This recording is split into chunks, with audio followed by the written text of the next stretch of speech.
And, whenever I go to other places and they hear that I'm from Alabama, a lot of times they bring up the, what's his name, Antoine, the guy from Huntsville who made the YouTube video or whatever. Antoine Dotson. Yeah. Everyone always brings him up. Hide your kids. Hide your wife. Yeah. He's climbing in your window. Yeah, well, so that's what people think when they... Well, that's what people from other parts of the country. Yeah, Andrew of. Newsom is from Huntsville, Alabama. Yes.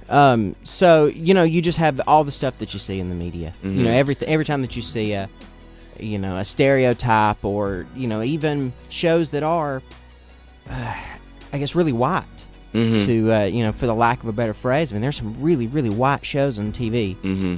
And I don't know. I'm like a self-aware white man. I can see how white I am. I can see how white other people are.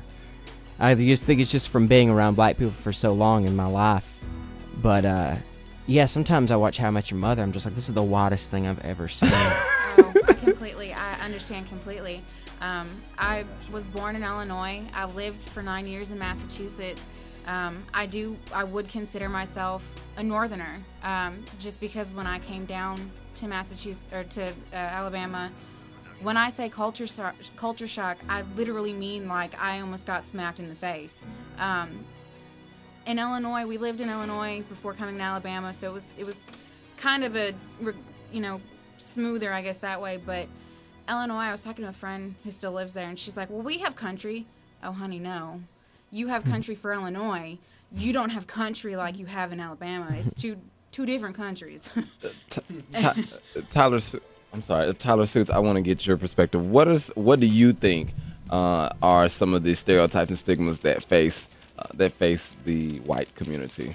Well, usually through our accent. I can't remember who said that earlier. Okay, I'm gonna admit I'm a little bit of a nerd. I play Xbox Live. So I'm online talking, and people are like, "Oh, are you from the South?" I'm like, "Yeah," and immediately they start imitating me. They tell me that I have sex with my aunts and this kind of stuff, and I'm just trying to play a game. Xbox Live, yeah, just trying to play a game. Brutal. And usually that. And speaking of Illinois, I was driving through there. My aunt lives up there, Illinois. I'm sorry. It's all good. I was driving up there, and I was meeting my family, and I stopped at a gas station. So I go inside, and I find a Gatorade and something else, and the lady looks over the counter. She was like, "Oh, you wear shoes?" I'm like, "Yes, I wear shoes." And she goes, "Oh, well, aren't you from the South?" It's like, "Yeah, I'm definitely from the South." She goes, "Well, you don't wear shoes down there, do you?" It's like, "No, really, we wear shoes." And then she started bringing up, "What's it like not having a TV?" I was like, "I don't know, I got 3 of them." I never had that issue before. So, yeah, just... I know that's not really the race part, but that's more of a just a geographical part. Geographical in general. Okay, so let me ask you all this: is it hard to fight these stereotypes? Is it hard to fight these stigmas towards people who are white? You can't fight them. You can't fight them, Andrew Holderfield. You try and fight it, you just dig yourself into a deeper hole. I think we've I don't know if it's like this. Again, we can't speak for the entire white community. We can only just offer our little subsection here. Absolutely. But yeah, we as white people just try and avoid the race question most of the time. Just avoid it, because once you get into it, I mean, there's really no good way out if you're white. Why do you try to avoid it? I mean, it's just, like you were saying before the program, people, it's just too easy for you to say, "Oh, well, I have a black friend. Oh, well, they're black to you, da-da-da-da-da." It's just, it's too much. That is one thing that, I've heard that many times said, especially in the white community. I have heard if someone is accusing a white person of being racist, or being prejudiced, or being discriminatory towards a specific color, I noticed that the white person on the other end of the conversation will say, "That's not true. I have a friend who's black, or I have a friend who's Hispanic, or I have a friend who is Asian." You've already lost at that point. Is that and let's be honest, have you all been accused of being racist? Has everyone? Oh yeah. I've never had an issue. Yep. You've never. Jason A. Summers say you've never had an issue with it. 2 days ago? Oh, yeah. Okay. No, I've What? never had somebody come up to me and accuse me of it. No one has ever come to my face and said something like that to me. Okay, so let me ask you all this. What, as you all know, the white community has not had the best history as far as the United States is concerned. And so that's obviously a very easy assumption and a very quick assumption for many people to come to. Oh, well, you said this. Oh, well, you're racist.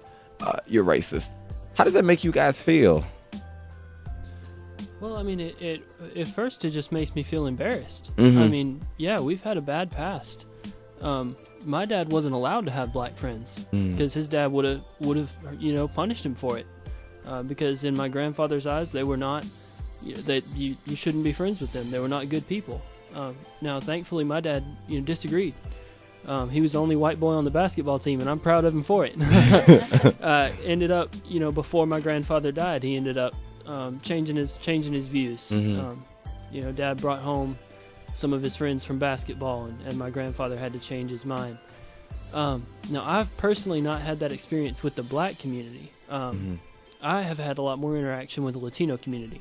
I grew up as a white boy playing soccer, which is kind of odd in the South, but so I'm playing soccer with the Latino community with some of my friends from Mexico and Colombia, and I'm trying to learn Spanish, so I'm trying to practice with them. And I had a guy come up and he says, "Andrew, you speak Spanish like an American," and I have to stop and I have to say, "Is he offended? Should I stop?" In the end, I told him he spoke English like a Mexican because he was a Mexican. Thankfully, it was all lighthearted fun. But as a white person with that history, you have to stop and you have to say, is he kidding? Or is he offended? Do I need to stop? Because am I offending him? Because that's the last thing I ever want to do, is offend someone. Especially as far as race is concerned, because we have had a bad past. So it just makes you feel like you have to be cautious sometimes. When you might not normally want to be. Kenny, I want to direct this over to you a little bit. You are the oldest out of the group. You is the one you've been around the longest. You, as I read in your description earlier, you are 52 years old. You have seen this bad past of the white community. You have seen this bad past of America as in regards to race relations with whites in this country.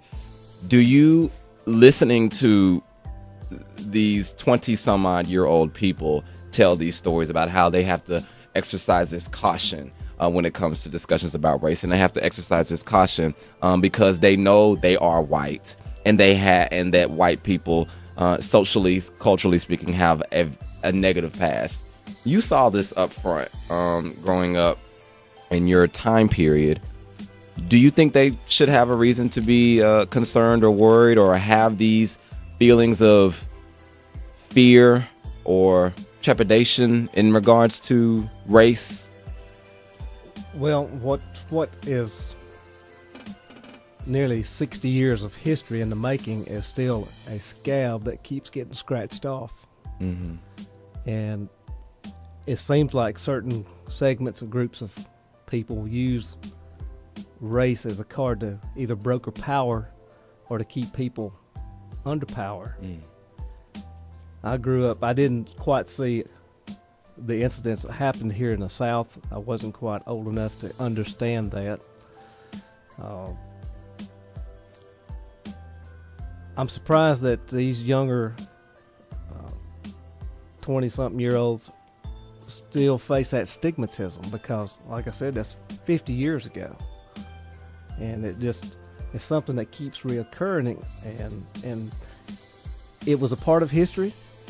It's just like the Civil War happened, the War of 1812 happened. We've forgotten and got past that for the most part, but there's still a group of people that hang on to it because they have some kind of angle that they're working it from.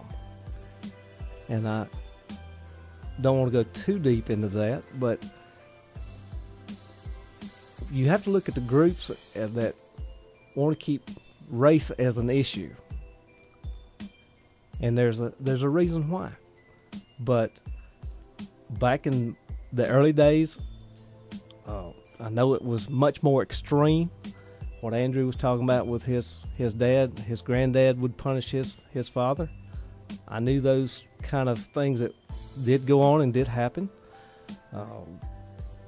But you would think after 50 years that would erase most of it, but there's still some things that keep coming out that they don't let go of.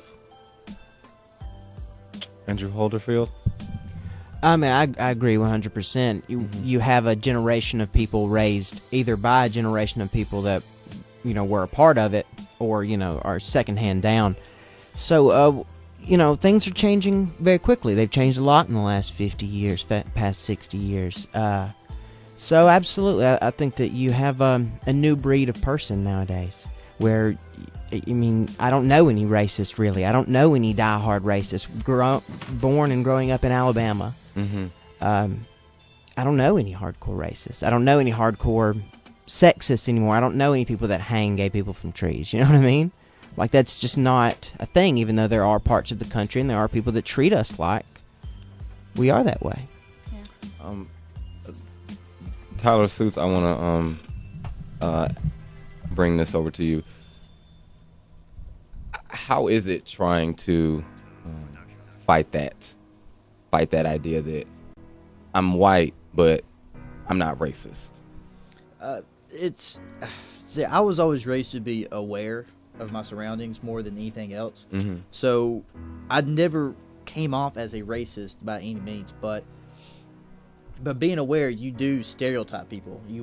If you're walking into a restaurant, you see some guys out front who don't look too friendly.